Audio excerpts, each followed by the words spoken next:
أهلا وسهلا بكم مشاهدينا الكرام في برنامجكم برنامج ضواحي ساه، حلقة جديدة ومعلومات جديدة عن مديرية ساه.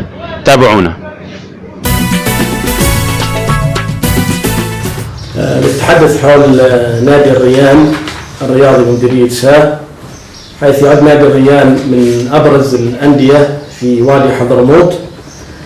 وكان نادي الريان طبعا ثمرة لجهود شبابية بالمديرية من خلال اللجنة التحضيرية والتي كانت برئاسة الأخ أحمد سعيد حنبل، والتي أثمرت جهودها عن تأسيس النادي عام 1993 بقرار وزاري كاعتراف ضمني، ثم تمكن النادي من الحصول على الاعتراف الرسمي عام 1996 بعد مضي 3 سنوات حافلة بالعطاءات والأنشطة التي نظمها النادي خلال تلك الفترة، والتي طبعا ترأس فترة التأسيس الأستاذ محمد صالح بفضل،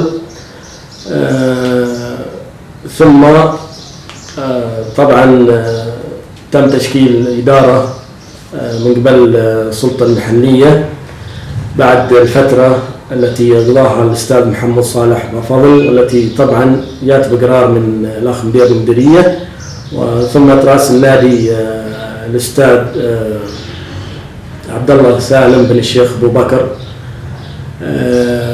خلال الفترات هذه طبعا سعى النادي لتحقيق الإنجازات وتحقيق بطولات، ولكن كون النادي دخل في منافسة مع أندية لها باع في الوادي ولديها من الخبرة الكافية، إلا النادي رغم محدثات التأسيس أن تمكن أن يكون ند قوي وأن ينافس لتحقيق البطولات، والتي طبعا تحققت أول بطولة للنادي عام 1900 أو بالضبط عام 2000، وهي خلال الفترة التي ترأسها الأستاذ عبد الرزاق سعد الله الجابري.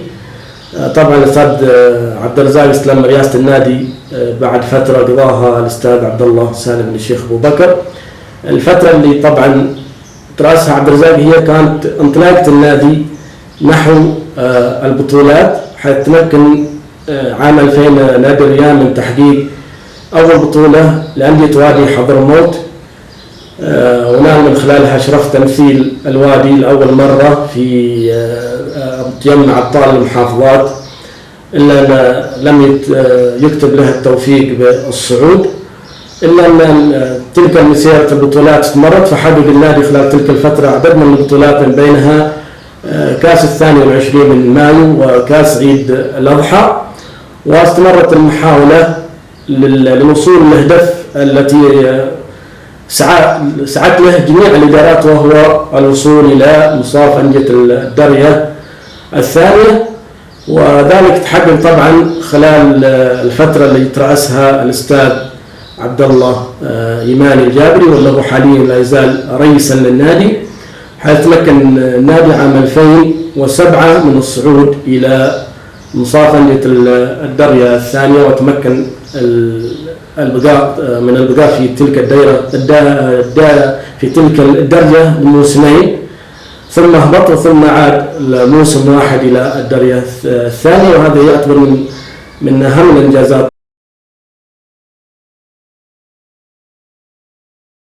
طبعا ضغط أسمى على نادي الريان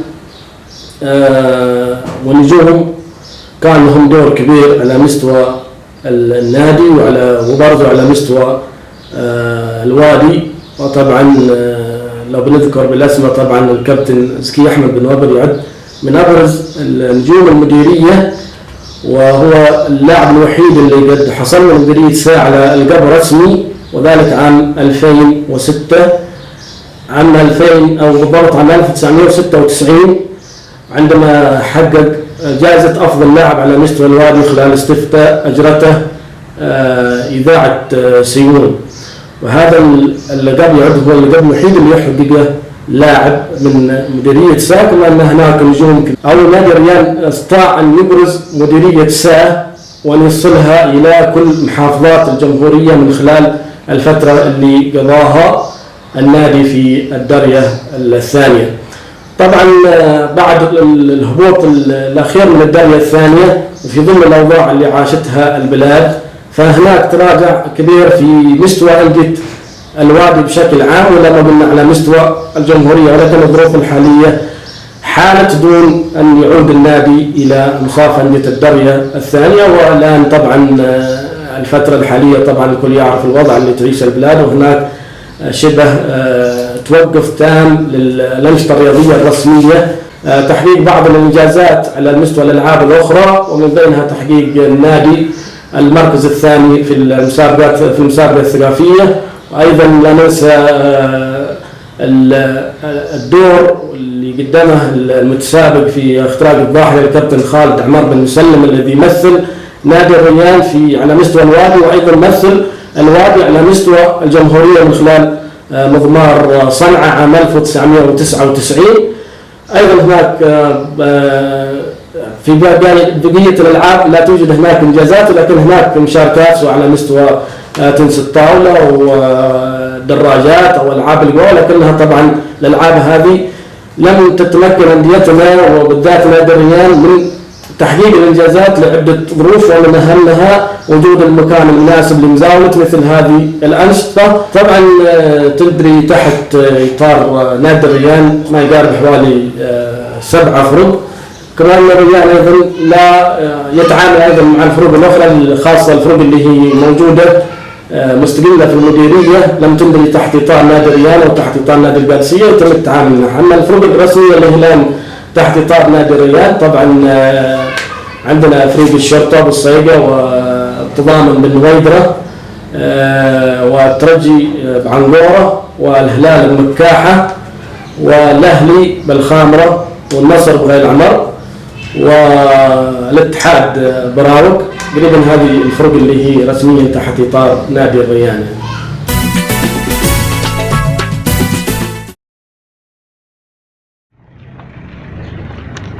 السلام عليكم.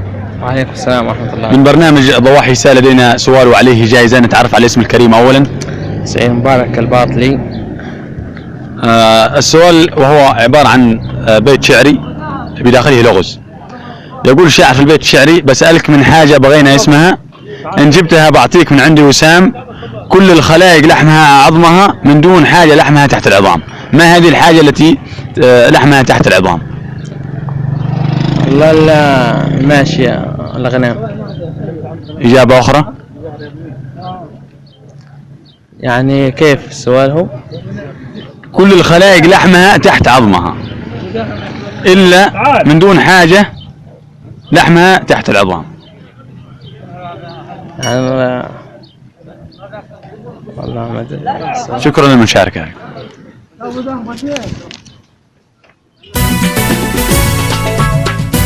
بسم الله الرحمن الرحيم. أيضا نلتقي ببعض الشيوخ بمديرية سا، ولدينا لغز لمسابقة ومشاركة رمضانية من برنامج ضواحي سا. اللغز عبارة عن قصيدة شعرية، ويقول فيها الشاعر: بسألك من حاجة بغينا اسمها، إن جبتها بعطيك من عندي وسام، وكل الخلائق لحمها عظمها، من دون حاجة لحمها تحت العظام. ما هي هذه الحاجة التي يوجد لحمها تحت العظام؟ نحن جوابنا صالح وشيء بيه. من برنامج ضواحي سا لدينا لغز للمسابقة. أولا نتعرف على الاسم الكريم. والسعيد يمان. هذا الاسم همام سامي العبد مفتاح. اللغز يقول، وهو عبارة عن قصيدة شعرية، يقول فيها الشاعر: بسألك من حاجة بغينا اسمها، إن جبتها بعطيك من عندي وسام، كل الخلائق لحمها عظمها، من دون حاجة لحمها تحت العظام. ما هذه التي يكون لحمها تحت عظامها؟ لحمها تحت عظامها.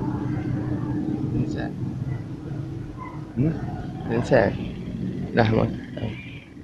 الإنسان عظامه تحت لحمه، لكن هذه حاجة لحمها تحت عظامها، عكس الإنسان. لا، آية من خضرواته والله. حيوان. انت قربت حاول.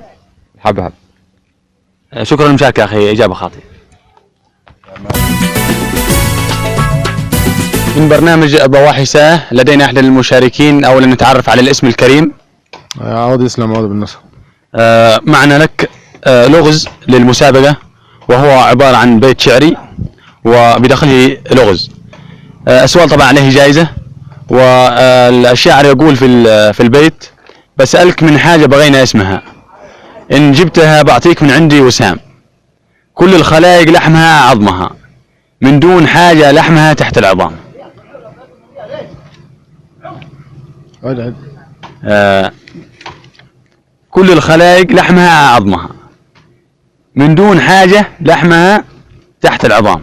حاجة واحدة لحمها يكون تحت عظامها. بيضة. إجابة صحيحة، ربحت جائزة مقدمة من برنامج ضواحسة. شكرا.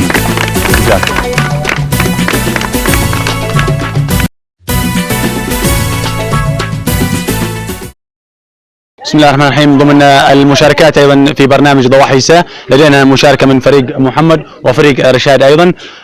الان نتعرف على اسماء المشاركين. اسم محمد. عمر محمد. عمر غالي. رشدي طه. ايضا فريق رشاد. الاسم شاي. محمد. عبد الله. الان نبدا المباراة في هذه اللعبة التي تسمى شد الحبل. نبدا المباراة. 1 2 3.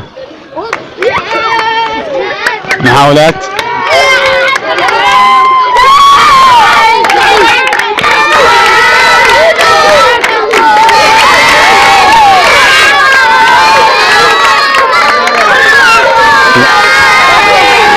خلاص. إذن فوز فريق محمد على فريق رشاد. شكرا. نوزع الخطوة الثانية. أيضا الخطوة الثانية في المسابقة فوز فريق محمد، والآن انقسم الفريق إلى فريقين، فريق محمد وفريق عمر طالب. نبدأ المباراة. 1 2 3.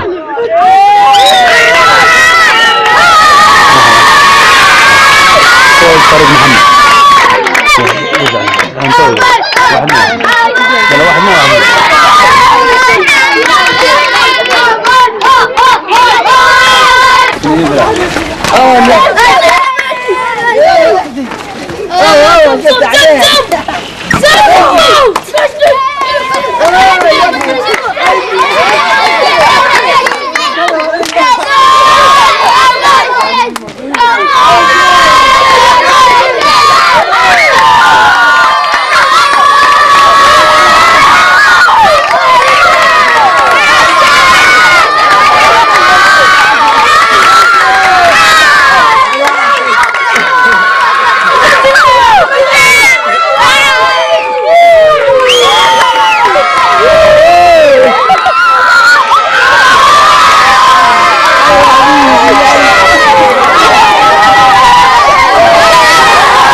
إذن الفائز في لعبة شد الحبل هو الاسم رشدي. مبروك، ربحت جائزة من برنامج ضواحسة.